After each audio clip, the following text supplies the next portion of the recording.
It's a curious dynamic, isn't it? We often call for more government support, yet when it arrives, it's frequently met with just this torrent of criticism. And what's truly fascinating is how quickly our collective memory, our core principles, can shift when our wallets are involved. I mean, think about it.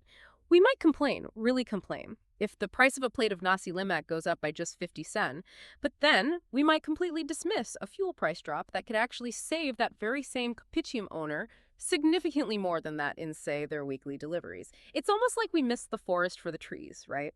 Fixating on what feels like a small win, or maybe complaining about a handout while, well, demanding a bigger one. But what if I told you that even a seemingly insignificant saving or a straightforward government handout doesn't just impact your immediate pocket, that it actually ripples through the entire Malaysian economy in ways you might not be considering? It's absolutely true.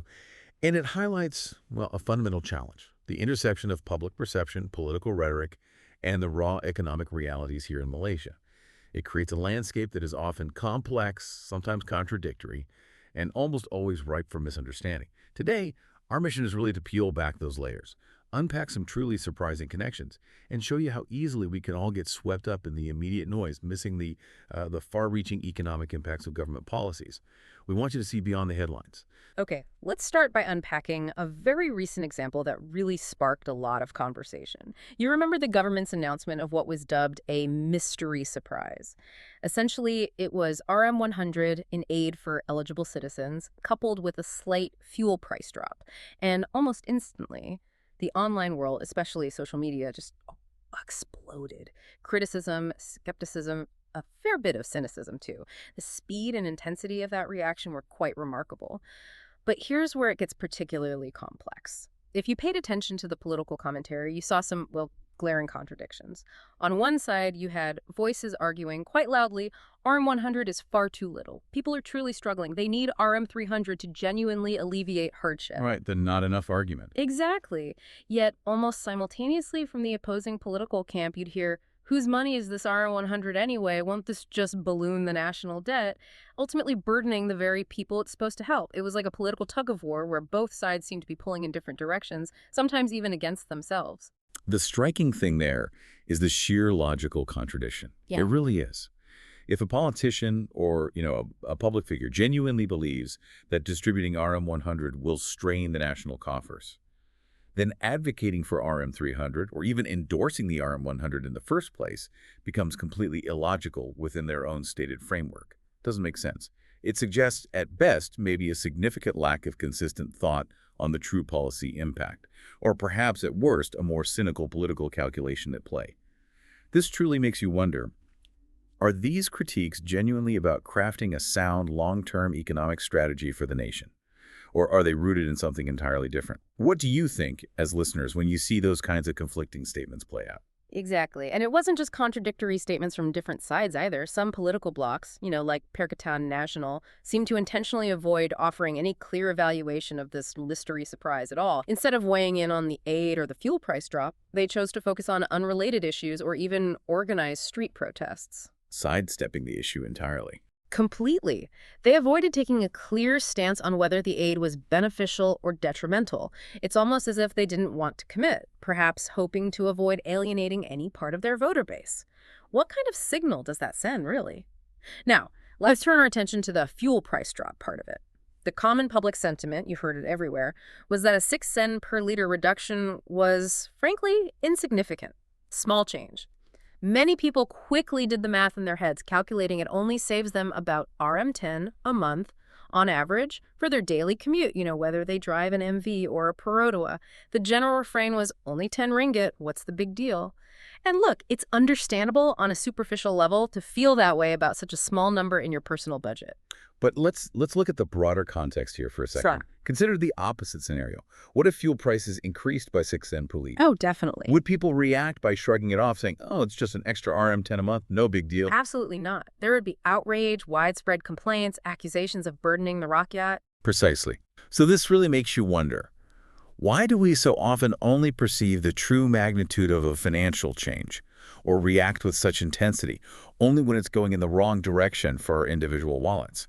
It points to a curious human bias, where perceived loss is felt much more strongly than perceived gain, even if the absolute value is exactly the same. More importantly, though, the impact of a fuel price drop extends far beyond what you save at the pump as an individual consumer, much further. Fuel is a fundamental pervasive transportation cost embedded in almost all goods and services. Think about it. Everything needs to move. Exactly. The fresh produce sold at your morning market, whether it's vegetables from the highlands or fish from the coast. The ingredients for your favorite charcuterie, tia, the cockles, the chives, the noodles themselves, they all need to be transported. The bread you buy, the clothes you wear, the packages delivered to your doorstep, every single link in the supply chain relies on fuel. So a reduction in fuel costs, even a seemingly small 6 cents, actually means lower operating costs for suppliers, for logistics companies, manufacturers, businesses across the entire economy. Right. It eases their burden a bit. It does. And while businesses might not immediately lower consumer prices, that's often true, this drop, at the very least, helps to prevent further price increases. It acts as a crucial brake on inflation. In some cases, it can even lead to price stabilization or slight reductions over time. It prevents the cost of everything else from just relentlessly creeping up.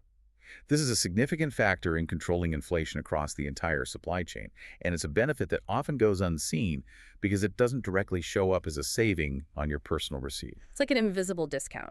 Exactly. It's a quiet victory against rising costs, really. That's such a crucial point that's consistently missed in the immediate, often emotional public reaction. People focus on their own tank, not the truck that brought their food to the market. Okay, moving on to the RM100 aid itself.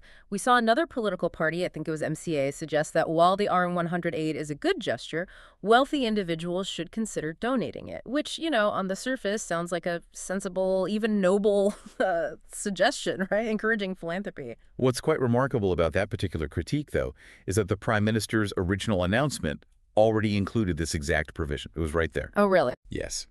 It was clearly stated that if the aid wasn't utilized by year-end, the government would reclaim it and redistribute it as targeted aid to the truly needy in the subsequent year. So this suggests that some criticisms, rather than being genuine engagements with the policy's comprehensive design, might unfortunately stem from incomplete information. Or perhaps, a desire to simply appear proactive and socially conscious without having fully grasped the policy's existing framework. Just scoring points, maybe. It does make you wonder if some of these public statements are about informing the public or, simply scoring political points. So if those are some of the superficial complaints, the sort of knee-jerk reactions, what then should be the deeper, more logical critiques of the RM100 aid? Moving beyond those immediate, often contradictory takes, we often hear economists and policymakers talk about the multiplier effect to justify universal handouts, right?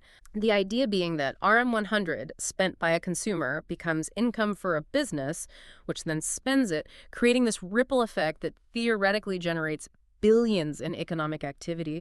That sounds like a powerful argument on paper, doesn't it? Free money that then grows the economy. It does sound compelling, absolutely.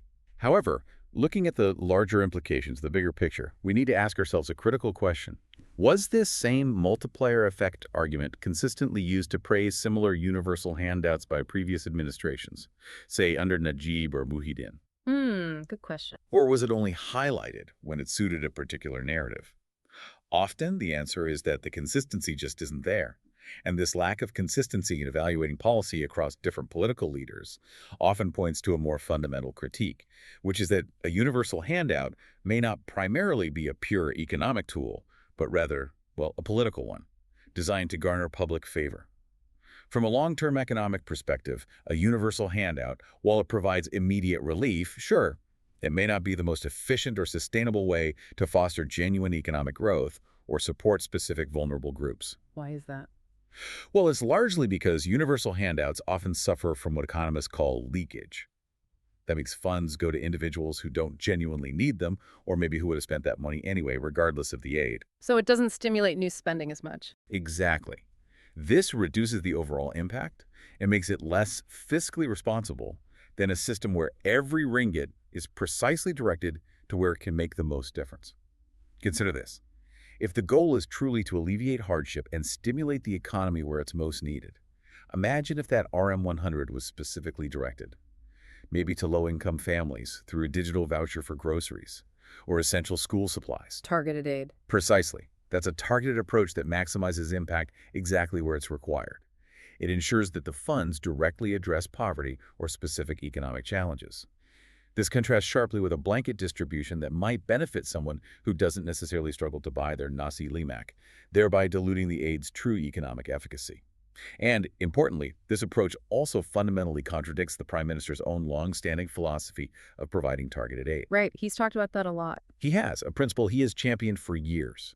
His stated belief has always been about precise assistance, not a broad distribution that might, well, miss the mark. So, putting it all together then, the fascinating and maybe frustrating reality is that very few political figures dare to voice this specific logical critique. The critique that a universal handout goes against the principle of targeted aid, or that it might be economically inefficient. Why is that? Well, it's pretty clear, isn't it? It risks alienating the general public, who, quite understandably, welcome any form of financial assistance. Any help is good help, from their perspective. It's a classic political dilemma, really.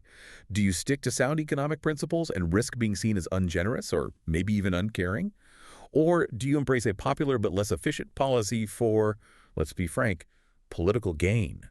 It highlights the immense pressure politicians face to try and be all things to all people. Stepping back again just to see the broader context, evaluating policies like the fuel subsidy or economic aid requires much more than just short-term self-interested calculations or reactive criticism. It really does. It demands logical consistency in argument and a genuinely long-term perspective on the nation's economic health.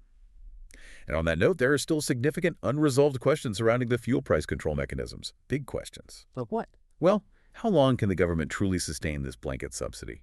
It's costing the national budget billions. What will be the long-term cost to our fiscal health? And what happens when the targeted RN95 subsidy is eventually implemented as planned? Because that's still the plan. That is still the stated plan. Yeah. So will prices then rise again for the majority? And how will that transition be managed? These are the real complex questions that truly matter for Malaysia's long-term economic stability and future planning, far beyond whether someone saves 10 ringgit this month at the pump. So ultimately, what does this signify for us? For the citizens, the consumers, the people trying to make sense of it all? When our public and political discourse is just saturated with these contradictions, these superficial arguments, and frankly, a lack of consistent thought, it's not just frustrating, it genuinely becomes demoralizing for the progress of our national policies and ultimately for our nation's economic future. Doesn't it feel that way sometimes? You really can. It distracts us from focusing on the real issues, the difficult questions, and the thoughtful, consistent evaluation that our economic policies truly need. It makes it harder for all of us to understand what's really going on, and maybe harder to hold our leaders accountable for logical, consistent policymaking. What do you think is the biggest impact of this kind of discourse on our daily lives? It's clear, I think, that in the world of Malaysian politics and economics, what often seems simple on the surface is anything but. The noise can be absolutely deafening, but if you manage to peel back the layers, you find a fascinating, if sometimes frustrating, interplay of economics, public perception, and some very intricate political maneuvering. Yeah, and this really makes you wonder, doesn't it? The next time you hear a political statement or maybe a public outcry about a government policy, will you pause? Will you maybe take a second to consider if the critique itself is logically consistent? Will you question if it's truly focused on the long-term benefit for the nation, or perhaps just a short-term, emotionally charged reaction designed for immediate impact? Think about that, how that pause, that little bit of deeper consideration might change your own perspective on the daily headlines. Until next time, keep digging deeper.